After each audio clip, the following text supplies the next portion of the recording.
파킨슨병 환자 72명의 장에 살고 있는 세균을 검사를 해봤어. 일반적인 다른 건강한 사람들에 비해서 대략 몇 퍼센트가 감소했어? 79%. 이건 어마어마한 수치잖아. 장하고 뭔가 관련이 있다라는 거야. 장에 살고 있는 균의 환경이라든지 우리가 음식 조절을 하면 병을 예방할 수도 있고 혹은 진단을 받았다고 하더라도 진행되는 속도를 늦출 수 있지 않을까라는 논리인 거야. 가능하다라는 얘기야. 그래서 이 영상을 보고 계시는 분들, 이 시기를 언제 해야 되냐? 바로 지금 해야 된다.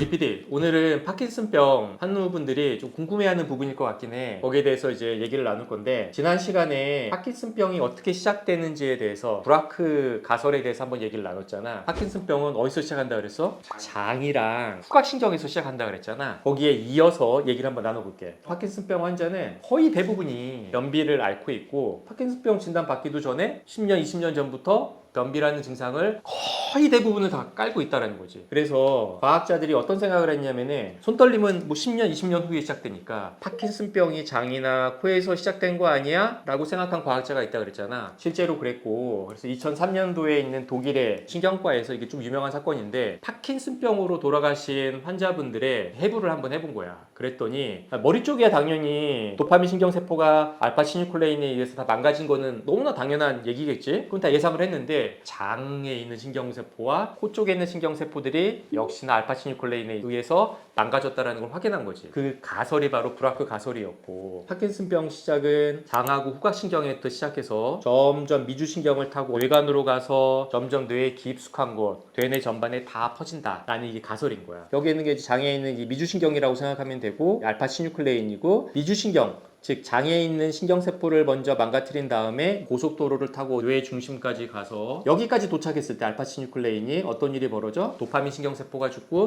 손떨림이나 당직이나 고행이 이제 조금 촘촘거림이나 이런 것들이 생긴다는 거야. 장 뇌축하고 파킨슨 환자의 음식하고 무슨 관계가 있냐 이거야. 지금부터 이제 오늘 해야 될 본격적인 얘기인데 굉장히 재미있는 연구가 있었어. 이 이론이 아까 얘기했다시피 옛날 3, 40년, 50년 전의 얘기가 아니라 불과 10년, 20년 전에 나온 이 가설이거든. 그래서 2015년에 어떤 연구가 있었냐면은 파킨슨병 환자 72명의 장에 살고 있는 세균을 검사를 해봤어. 어떠한 공통점이 나타났냐? 프레보텔라라는 균이 있어. 흔히 우리가 생각하는 좋은 균이야. 유산균의 일종인 거고, 일반적인 다른 건강한 사람들에 비해서 대략 몇 퍼센트가 감소했어? 79%. 이건 어마어마한 수치잖아. 이 핀란드에 있는 이 학자들이 79%나 감소하니 혹시 이게 우리나라 사람만 그런가? 다른 나라 사람은 다른가? 그래서 다른 나라 파킨슨병 환자의 장내 세균을 검사해봤더니 똑같이 이 유산균이 비슷한 수치로 감소가 됐다는 걸 확인한 거야. 장하고 뭔가 관련이 있다는 거야. 장과 장에 살고 있는 세균과.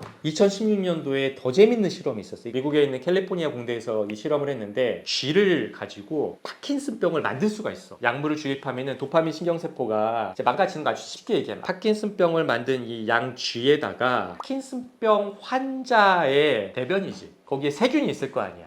그거를 갖다가 한쪽 쥐에는 먹였고 한쪽 쥐에는 안 먹였어. 그리고 나서 이 쥐가 어떻게 행동하는지를 보는 거야. 그랬더니 파킨슨병 환자의 그 대변을 먹은 쥐는 운동장애가 굉장히 빨리 나타났고, 그렇지 않은 쥐는 그 진행이 늦게 나타났어. 그러니까 이게 뭔 얘기냐면은 장하고 뇌하고 파킨슨병하고는 뗄래야 뗄 수 없다는 건 확인이 되면서 그것뿐만 아니라 장내 살고 있는 세균들이 먹고 싸고 하는 물질들도 무언가 관련이 있다는 거를 얘기하는 거야. 세 번째는 2017년도 연구인데, 이거는 장내축을 명확하게 얘기해 주는 건데 대충 그럴듯해도 완벽한 무언가가 없단 말이야. 스웨덴에서 했어. 과거에는 어떠한 수술이 많이 있었냐면은 위궤양이라든지 약물로 아무리 해보려고 해도 치료가 안 되는 분들은 어떻게 했냐면은 위에 있는 신경을 잘랐어. 미주신경을. 아까 파킨슨병에 있는 알파시뉴클레인 뭘 타고 올라간다 그랬어? 미주신경이라는 고속도로를 타고 어디까지? 뇌로 간다 그랬잖아. 그 신경 고속도로를 자른 거야. 위궤양, 천공 이런 것들이 생기니까 그것을 예방하기 위한 목적으로 어쩔 수 없이 그 신경을 자른 건데, 과거에 수술했겠지 이분들은. 잘랐던 9,400명이 수십 년이 흘러서 그 중에 몇 퍼센트가 파킨슨병에 걸렸는지 확인해 본 거야. 그 수치가 압도적으로 떨어져 있는 거야. 장뇌축을 아주 강하게 지지하는 하나의 연구 자료이거든. 이 파킨슨병은 우리가 알 수도 없는 그 옛날부터 시작을 하는 거고 그게 5년, 10년, 15년, 20년 지나면서 진행이 돼서 여기까지 왔을 때 손떨림이 오는 건데 만약에 여기에서 얘기하는 것처럼 장에 살고 있는 균의 환경이라든지 우리가 음식 조절을 하면 병을 예방할 수도 있고 혹은 진단을 받았다고 하더라도 진행되는 속도를 늦출 수 있지 않을까라는 논리인 거야. 과학자들이 또 여기에 대해서 이제부터 매진을 해가지고 연구를 많이 했고 찾아낸 게 뭐냐면은 바로 우리나라 말로는 단쇠지방산이라고 그래. 포화지방산, 불포화지방산 이런 얘기 들었잖아. 거기에 나오는 그 지방을 얘기하는 거고 단쇠지방산이라는 건 뭐냐면 복잡한 지방도 있고 심플한 지방도 있는 거야. 심플한 지방이다 그렇게 생각하면 되고 이 단쇠지방산이라는 게 파킨슨병 환자 배변에서는 굉장히 많이 양이 부족하다는 거야. 결론은 뭐겠어 그러면? 단쇠지방산이라는 걸 많이 먹으면 장내 환경이 좋아지고 파킨슨병이 좀 진행되는 걸 좀 억제할 수 있지 않을까라는 생각을 하게 된 거야. 단쇠지방산이라는 게 도대체 뭐 어디에 있냐? 발효식품에 나있어. 발효식품. 단쇠지방산이 어떻게 우리 몸에서 만들어지냐면은 우리 세포가 만드는 게 아니고 우리가 이런 발효식품이라든지 채소류인데 이런 것들을 많이 먹으면은 위를 통해 가지고 장까지 가겠지. 장내 세균이 살고 있을 거 아니야. 거기에 있는 세균들이 먹고 똥을 싸고 뿜어내는 게 바로 단쇠지방산. 우리가 흔히 얘기하는 고기를 많이 먹으면은 이 장내 세균들이 요거를 뿜어내질 않아. 고기와 함께 뭐 쌈에 김치를 넣고 막 이렇게 하면은 의미가 없나요? 고기만 먹는 것보단 낫겠지. 오해하면 안 돼. 고기를 먹어서 이게 안 만들어진다라는 게 아니라 프레보텔라 이러한 균들은 육류 이런 것보단 아까 얘기했던 채소라든지 발효식품이라든지 이런 것들을 주식으로 한다는 거야. 얘네들이 그거를 먹고 뭘 만들어내? 아까 얘기했던 단세지방산 같은 부티르산 같은 걸 많이 만들어낸다는 거야. 부티르산이 우리 몸으로 장을 통해서 들어와서 뇌로 가서 그 중에 일부는 BBB를 통과해. 뇌혈관 장벽을. 이 부티르산이 도대체 뭘 하길래 첫 번째는 장 점막을 되게 튼튼하게 해가지고 장 누수 증후군 이런 것도 예방할 수 있고 두 번째는 뭐냐면은 항염작용이 굉장히 강해. 근데 이게 진짜 웃긴 게 뭐냐면은 장의 환경만 개선하는 게 아니라 혈관을 타고 가서 BBB까지 통과해서 뇌신경세포에 있는 염증까지도 개선할 수 있다라고 주장하는 거예요. 그러면은 단세지방산, 부티르산을 많이 우리 몸에서 이제 만들어내려면 발효식품들을 많이 드셔야 된다라는 거예요. 결론은 아주 심플하지. 또 하나 어디에 많다? 식이섬유. 발효식품과 채소를 우리 환우분들은 많이 먹어야 된다. 또 하나는 변비를 좀 예방할 수 있어요. 그래서 결론은 뭐냐면 파킨슨병 환자가 변비가 너무 심해. 그리고 진행 속도를 늦추고 싶어. 첫 번째 해야 될 거는 다른 약이고 뭐고 다 집어치우고 식습관을 조금 바꿔야 되고 보호자들이 식단을 발효식품과 식이섬유가 풍부한 유산균들을 최대한 많이 식단에다가 이제 배치해서 부모님에게 드릴 수 있는 환경을 좀 만들어야 되고 당연히 변비가 심하니까 이것을 조금 더 예방하기 위해서 물을 1.5리터에서 2리터 드십시오. 우리 엄마도 내가 맨날 얘기하는데 못 드셔 잘. 그래도 계속 드시게끔. 그러면은 저희 지지난 시간에 파킨슨병이 진단되기 전부터 15년, 20년 요때부터 이제 그 증상들이 막 나타난다고 하셨었잖아요. 보편적으로 그렇지. 말씀하셨던 변비라던가 뭐 수면장애, 냄새가 안 맡아진다든지 근데 이런 것들로 막 미뤄 보았을 때 내가 지금 미래에 파킨슨이 올 수도 있겠다 이런 게 의심되는 상황에서 그럼 저런 거를 실천을 하면은 유의미하게 뭐 늦춘다거나 그런 게 가능한 건가요? 가능하다란 얘기야.